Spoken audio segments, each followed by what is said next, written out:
सेवक जी, आप सभी को मेरा नमस्कार जी। त्याचा चांगला सोच करावं सेवकांनी की मी जाऊ शकेन का नाही. पाहिंजी म्हणून दिला चालेल, पाहतो जी वेळ मिळेल तर येईन जी चालेल, पण हो म्हणू नका. फसतो सेवक. आणि अशाच एक फसणाऱ्या सेवकाची एक तुम्हाला लहानशी एक अनुभव सांगतो लहानसा.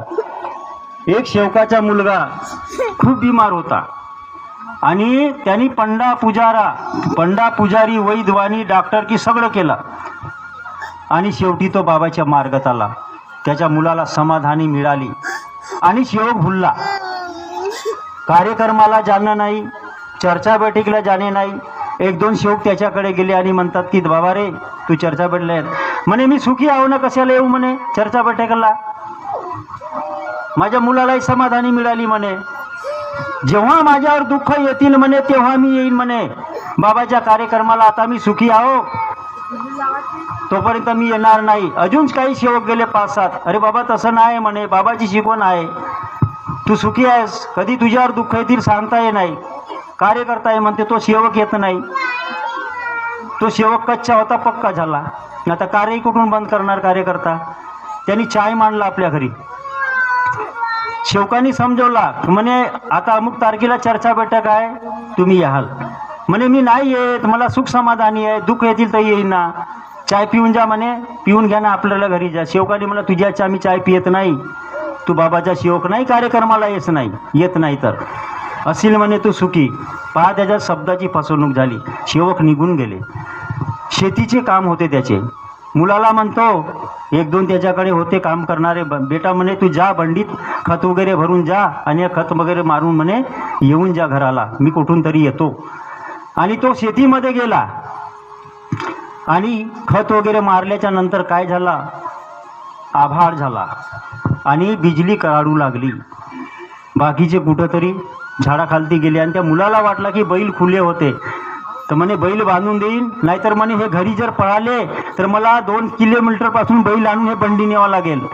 म्हणून तो एका बैलाला गवताला बांधला आणि दुसऱ्याला एक गोट्याला बांधला आणि बीज पडली तर बैल जाग्यावर ठार फलकला.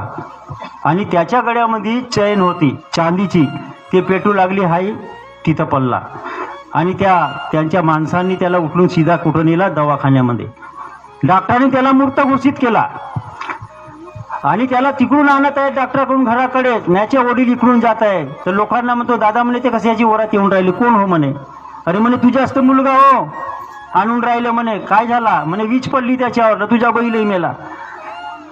तेव्हा त्याला आठवण आली आणि तो भगवंताजवळ गेला. मुलाकडे नाही गेला, मुलगा तर म्हणे येईलच घरी. भगवंताकडे गेला आणि भगवंताला रडू माफी मागितला. भगवंत म्हणे मी चुकलो, मी म्हणे आजपासून मला दुःख होते मुलाला, ह्याच मुलाला. मी म्हणे सेवकांनी समजवला तरी पण मी कार्यक्रमाला नाही गेलो म्हणे अजून. आणि हे शब्द बाबा म्हटलं होतं का जेव्हा दुःख येतील तेव्हा मी चर्चा बैठकला येईल ना, कार्यक्रमाला येईल.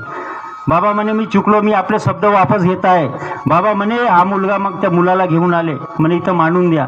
भगवंत म्हणे तुमच्या असेल तर तुम्ही घेऊन जा ना, माझ्या असेल तर मला द्या म्हणे. पण बाबा म्हणे मी हे शब्दामध्ये फसतो म्हणे आजपासून. बाबा म्हणे जिथेही कार्यक्रम होईल बाबाचा, मी असा शब्द देतो म्हणे, मरण्याचा वचन देतो की आजपासून म्हणे मी एकही कार्यक्रम सोडणार नाही बाबा. पण बाबा म्हणे तुमचा मुलगा असेल तुम्ही घेऊन जा ना, माझ्या असेल तर मला देऊन द्या म्हणे. आणि भगवंतानी त्याचा मुलगा जिवंत करून दिला.